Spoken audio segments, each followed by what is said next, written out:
하나님 말씀은 누가복음 24장 45절부터 53절까지 말씀. 주님은 부활하셔서 제자들에게 40일 동안 이렇게 나타나셨어요. 이런 모습 저런 모습으로 나타나시면서 하신 중요한 사건들이 있습니다.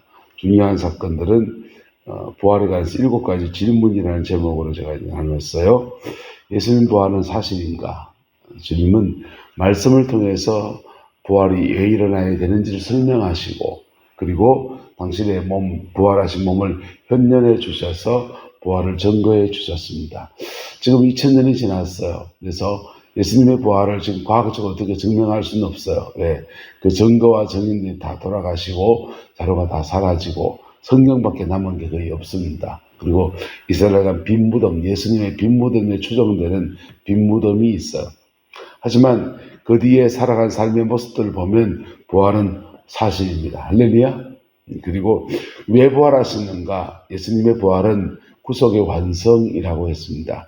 예수님은 십자가에 죽으셔서 우리 죄를 대신하시고, 그리고 우리의 죄값을 다 치른 것을 증명해 내시려고 부활하셨습니다. 그래서 지금도 우리는 죽어 계신 주님을 만나는 게 아니라 부활의 주님을 만납니다. 그 중동 지역에 시아파 또 순니파라고 하는 이슬람 2개 종파가 있어요. 2개 종파가 굉장히 앙숙입니다. 앙숙인데 왜 그랬냐 하면 그 종파의 수장들을 한번 누가 죽고 죽이고 하는 암살이 있었거든요. 근데 죽고 우리 종파를 대표하는 사람이 죽었으니 그에 대해 피해 복수를 맹세하고서 그렇게 사이가 안 좋은 겁니다. 만약 죽었던, 그렇게 자기를 암살당해 죽었던 분이 부활했다면 어떻게 될까요? 예수님 암살한 사람들에 대해서 원수 갚음이 필요합니까? 안 필요합니까? 여러분, 세상은 복수와 복수가 굉장히 이어지는 그런 면이 있습니다. 근데 기독교가 사랑의 종교인 이유는 우리의 수장이라고 합니까? 우리의 구세주가 되시는 예수님께서, 기독교를 창설하신 그 예수님께서 죽었다가 부활하셨습니다. 그러니까 원수가 없어졌어요. 원수를 갚을 이유가 없어졌어요. 그리고 예수님 안에서 그들도 다 회개하면, 돌이키면 학지 하나님의 자녀가 되는 은혜가 있는 겁니다. 주님이 왜 부활하시느냐? 구속의 완성을 이루셨습니다. 그리고 십자가 은총 안에서 누구든지 나오면 구원회가 이루어지는 모든 일들을 하나님 편에 다 하신 겁니다. 세 번째, 그분은 누구신가?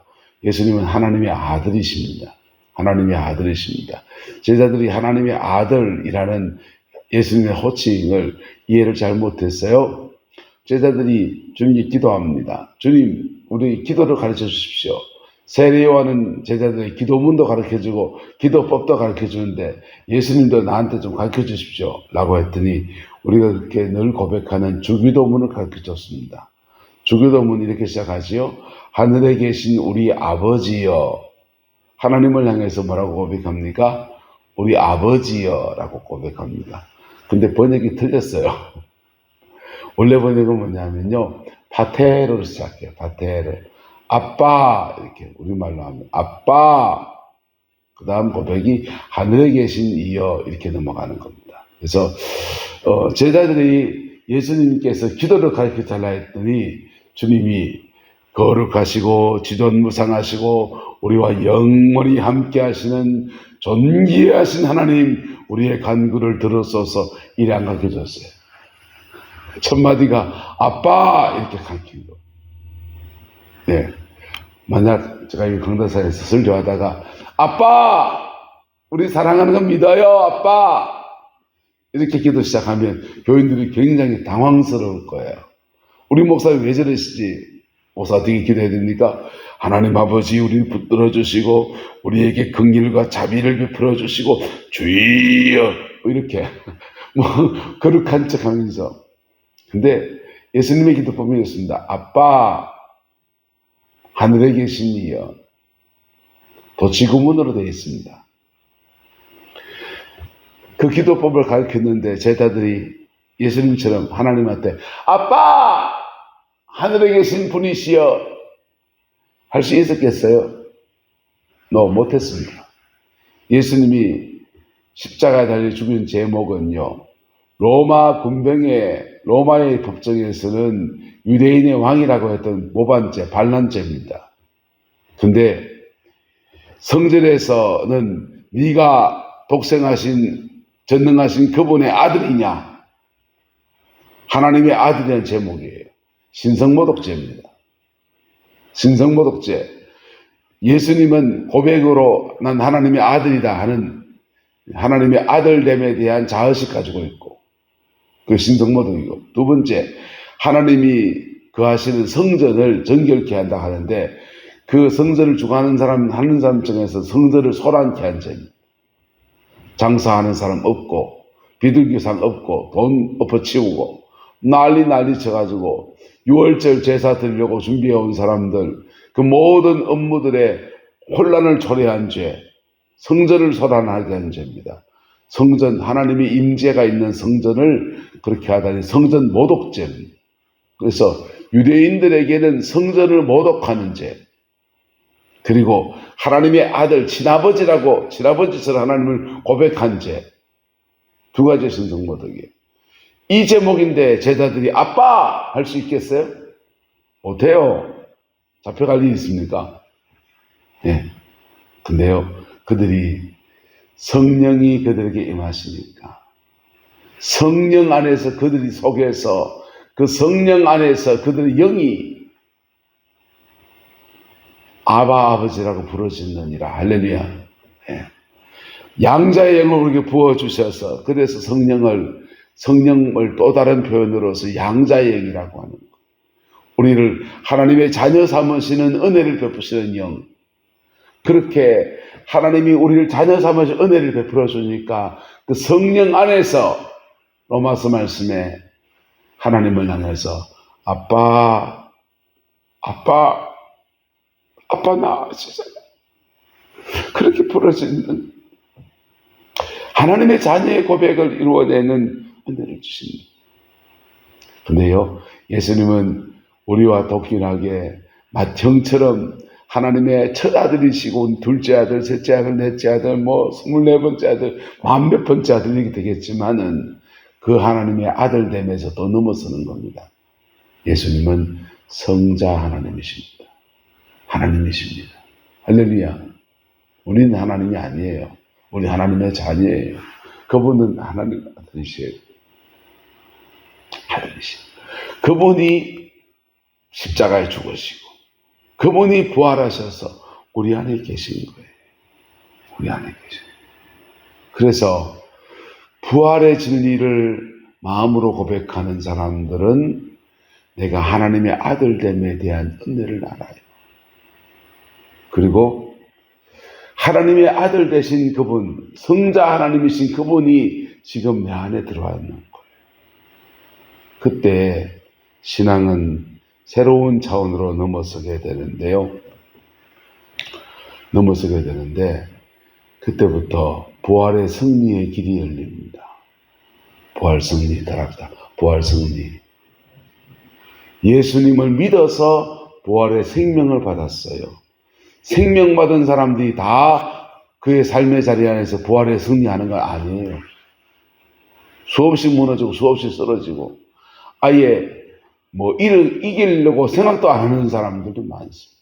세상은 다 그래 사는 거고 질려 사는 거고 지쳐 사는 거고 그래 사는 거지. 회개도 안 해요. 부활의 승리 어떻게 주어진지 압니까? 부활의 승리는요, 예수 그리스도의 그 뒤를 따라가는 사람들에게 주어져요. 예수님을 따라가는 사람들에게 주어집니다. 예수를 믿을 때 구원의 은혜를 입지만은 예수님을 따라가는 삶을 살 때, 제자도의 길을 걸어갈 때, 그때 우리 권리를 다 쓰지 못해요. 때로는 참아야 되고요. 때로는 포기해야 되고요. 때로는 내려놓아야 돼요. 그거 상담학에서 공부해 보니까요. 그거 잘못하면 우울증 와요. 내려놓고 참고 인내했더니 우울증 온다고요. 화나는 걸 참고 또 참았더니 안에 화가 차여가지고요. 구룡포에서 12년을 목회했습니다. 바닷가 사람들 거칠어요. 거친 틈에서 12년을 목회했습니다. 말도 안 되는 얘기들 하는 분들을 만났어요. 근데 그분들을 참아주는, 그분들은 교인이고 나는 목사고 참는데요. 꼭 참고 참다 보니까 안에 화가 차이는 거예요. 화가 차있는데 마누라한테도 이거 못 풀어요. 나 봐도 죽어요, 마누라한테요. 근데 어느 날 서울에서 큰 놈이 내려왔습니다. 큰 놈이 내려와서 뭐라 하는데 약간 대드는 들어오는 거예요. 내가 화가 이만큼 차여 있잖아요. 본능적으로 새끼 올라가더라고. 안 때렸습니다. 너무 놀랐어요, 제가. 내가 왜 손이 올라갔지? 그만큼 맞을 만큼 잘못한 거 아니에요. 그냥 신학교에서 배운 몇 자 지식 가지고 막 내한테 잘난 체 하더라고. 열받아, 야, 이 새끼야! 하고 나니까, 엄마야, 미안하다. 그게 화예요. 화가 쌓여서 그래요. 예수의 길을 걷다가 화가 쌓인 사람들은요, 엉뚱한 데 가서 화를 분출해요. 목사들도 많이 넘어집니다. 50세 전후, 60대 이때는 많이 넘어집니다. 성적으로도 많이 넘어집니다. 왜 그런 줄 아세요? 참고 참았던 것들이 안에 채여 있다가 해소가 안 된 것들을 건전하게 풀지 못하면 사람은 쾌락으로 가요. 중독으로 간다. 그래서 우린 예수님처럼 못 승리해요. 그때 화날 때마다 십자가 의지해서, 뭘 의지했어요? 십자가 의지해서. 그 화날 때마다 주님, 나는 아직 그렇게 못해요. 난 이 정도밖에 안 돼요. 내 무너진 가슴을 주 앞에 내려놓을 때요. 그때 하나님의 은혜가 더 느껴지는 거예요. 용서할 수 힘도 주어지고요. 사랑할 수 있는 힘도 주어지고요. 손영헌 목사님만 그런 게 아니고 오늘 이 시대에도 하나님 앞에 예수의 길을 걷는 사람들은요.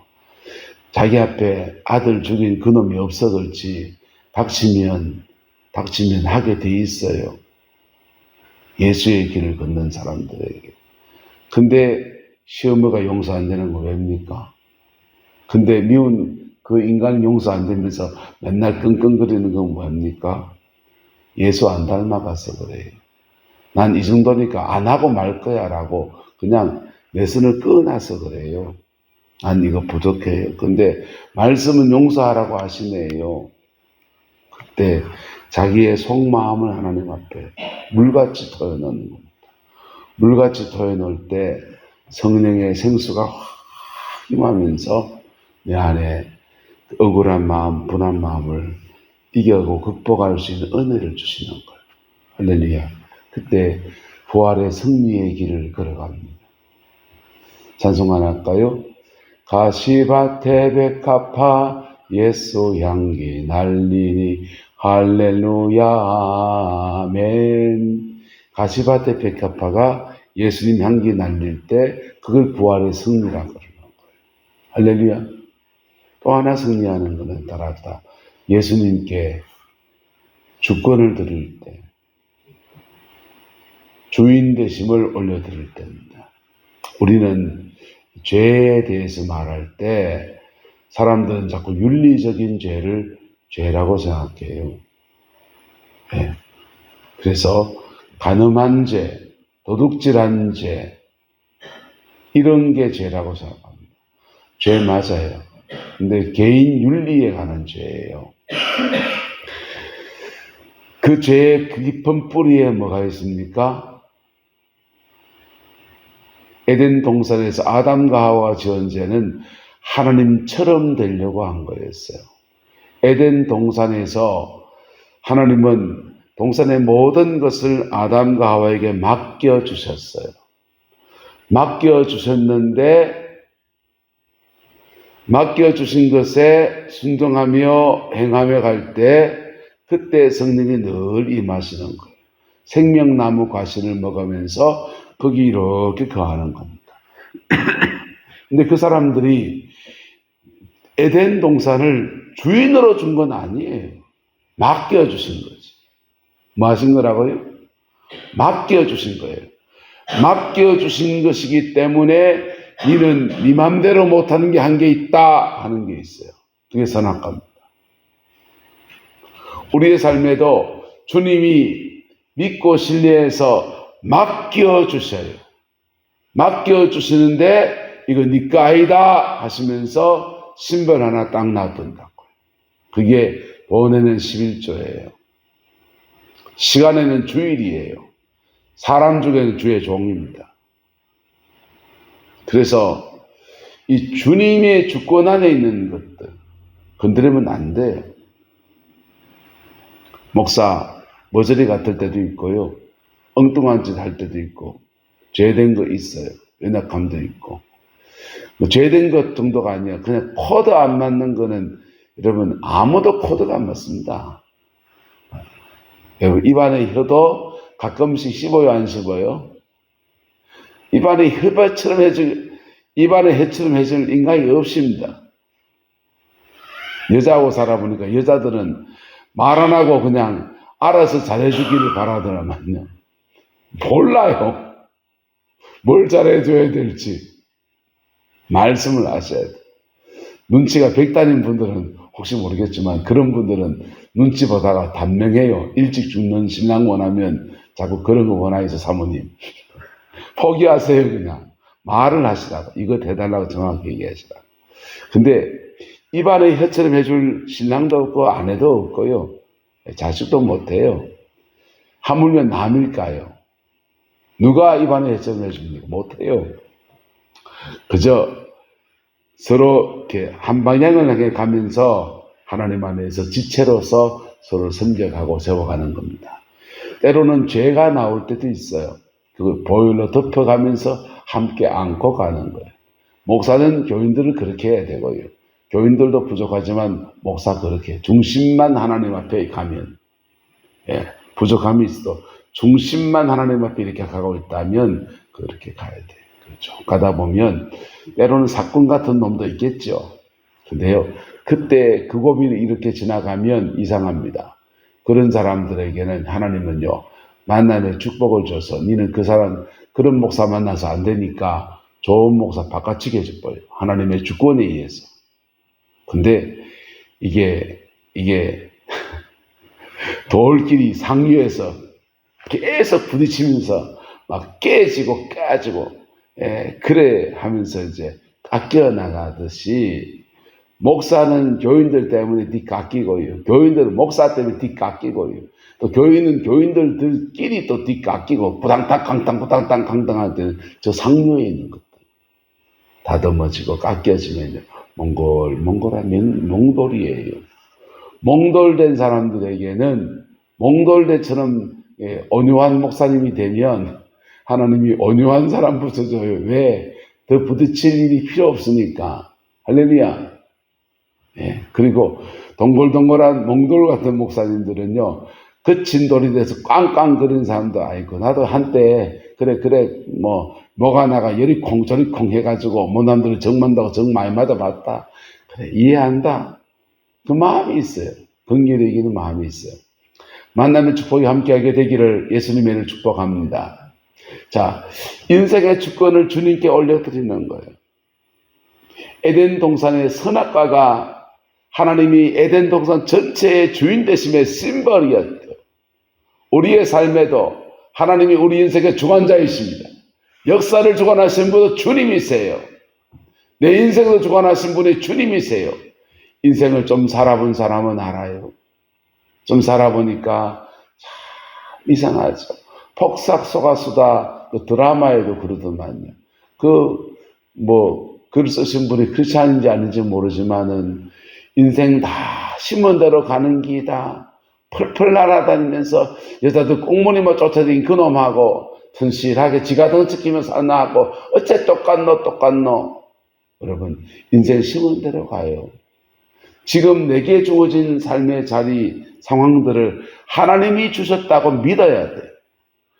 꼴보기 싫은 그 시어머니든지 그 사람이든지 그 사람 내게 붙여주시고 그 이유가 있다고 받아들여야 돼.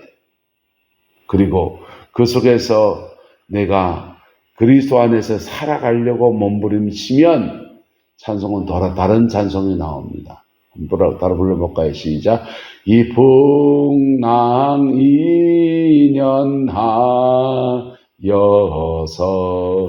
더 빨리 갑니다.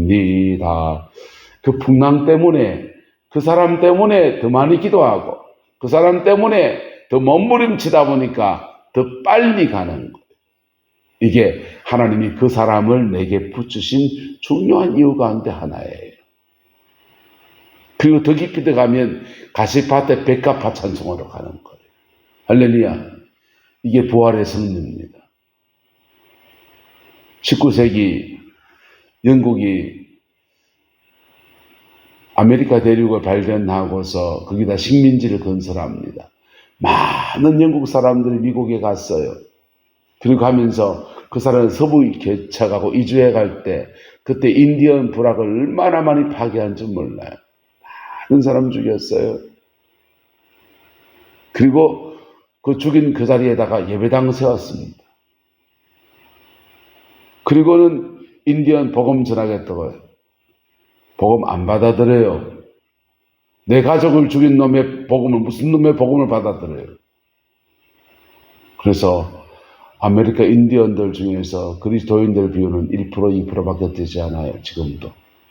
동족을 죽이고 지금 나라에서 인디언 보호구에 넣어놓고요.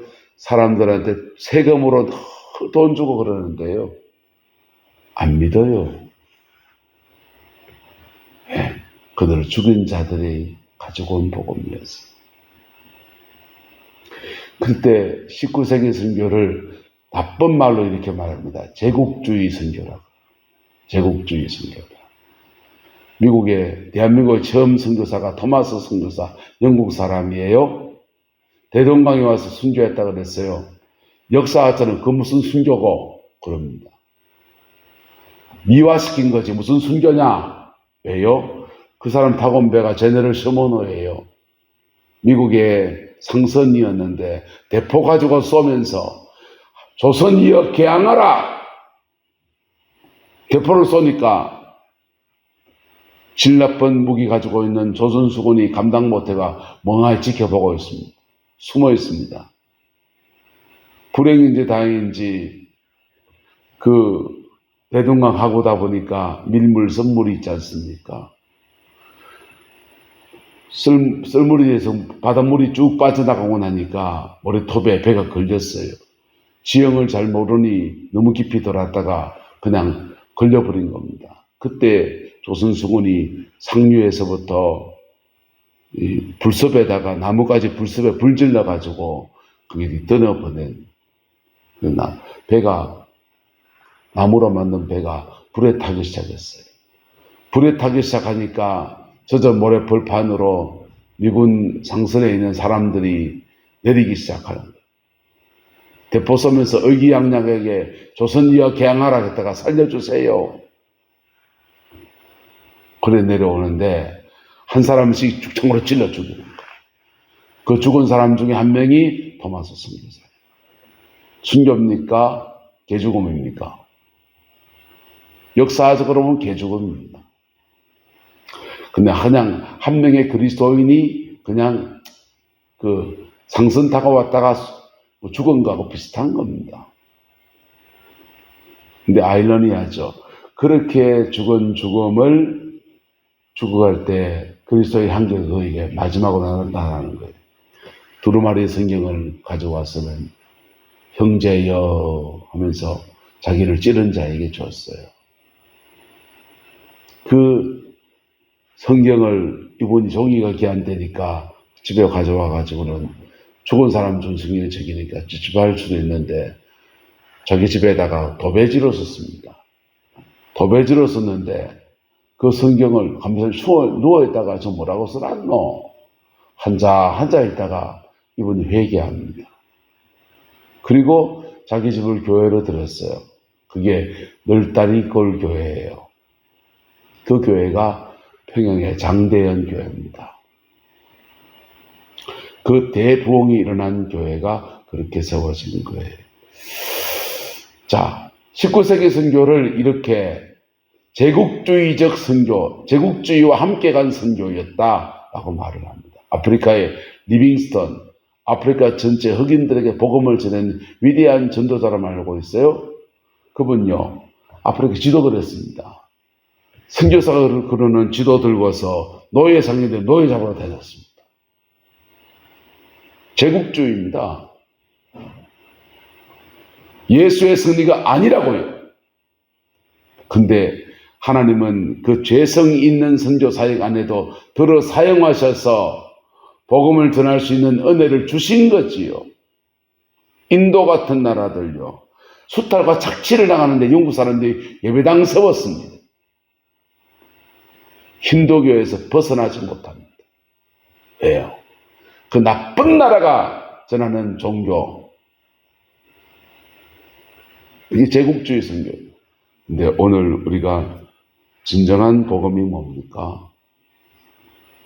따라합시다. 진리로 전합시다. 진리로 살아냅시다. 진리로 살아내는 것과 진리로 전하는 것이 어우러질 때 토탈 복음, 진정한 복음이에요. 할렐루야. 하나님이 지금까지 부족한데도 귀낙한데도 그렇게 복음을 통해서 온 세계를 변화시키는 인들을 해오셨어요. 근데 진짜 승리는 예수의 길을 걷는 자에게 주어집니다. 할렐루야. 예수의 길을 걷는 자에게. 부활의 승리는 예수의 길을 걷는 자에게 주어져요. 두 가지 승리. 이 풍랑 인연하에서 더 빨리 가는 것, 그거는 주권을 인정하는 것. 따라합시다. 주권을 인정합니다. 그 사람 내게 붙인 것에 하나님이라고 고백하고 인정해 드리는 것. 요셉처럼 고백하는 것. 당신은 나를 팔았으나 하나님은 이것을 선으로 바꾸셔서 오늘같이 만민을 구원한 역사를 이루어 주셨습니다. 그 과정은 힘들었습니다. 아팠습니다. 괴로웠습니다. 쓰라렸습니다. 하지만 하나님은 이 일 때문에 이 풍랑 인연하에서 더 빨리 가는 은혜 주셨습니다. 더 빨리 못 갈 수 있어요. 그놈 썩디 무는 썩디 하면서 또 이렇게 잡혀있는 사람은 한 발짝도 못 나가요. 그것 때문에 하나님께 피하고 주님만이 나의 도움이십니다. 그 고백하면서 그것조차도 하나님의 주권입니다. 인정하고 받아들이다 보면요, 기도의 세계를 확 들어가면서 하나님의 도우심을 덧입어서 더 빨리 가는 은혜를 입어요. 거기서 더 넘었으면요, 만약 그 사람이 가족이라면, 그 사람이 목사인데 그 사람이 성도라면요, 가시밭에 백합한 믿음으로 가는 겁니다. 가시밭에 백합한 믿음으로 가면 가시에 찔리는데 예수 향기에 나타내는 저를 찌른 자를 향해서 주여 저들을 사하여 주옵소서. 저들이 하는 것을 알지 못하나이다 할 때 부활의 승리가, 예수 승리가 그에게 주어집니다. 옆 사람 축복합시다. 예수 생명, 내 생명, 예수 승리, 내 승리, 이 은혜가 저와 여러분 안에 충만하게 되기를 예수 이름으로 축복합니다. 기도하겠습니다. 좋으신 아버지 하나님, 십자가에서 목숨을 내어주시고 부활하셔서 진정한 승리가 무엇인지 보여주신 주님을 찬양합니다. 그 예수의 길, 그 예수 승리의 길을 아버지 하나님 걸어가는 저희들 되게 인도하여 주시고, 그렇게 걷지 못했던 우리의 모든 연약함들을 십자가 앞에 자백하며 고백하오니 다시금 새롭게 하셔서 믿음의 승리를 이루어낼 수 있게 은혜를 베풀어 주시고, 내 남는 이 조리에 가시밭에 백합화 예수 향기 나타내는 그런 교회 되게 하나님 역사하여 축복하여 주옵소서. 여호와께서 온전한 은혜와 사랑으로 함께 해주시길 원합니다. 예수님의 이름으로 축복하며 기도드리옵나이다. 아멘.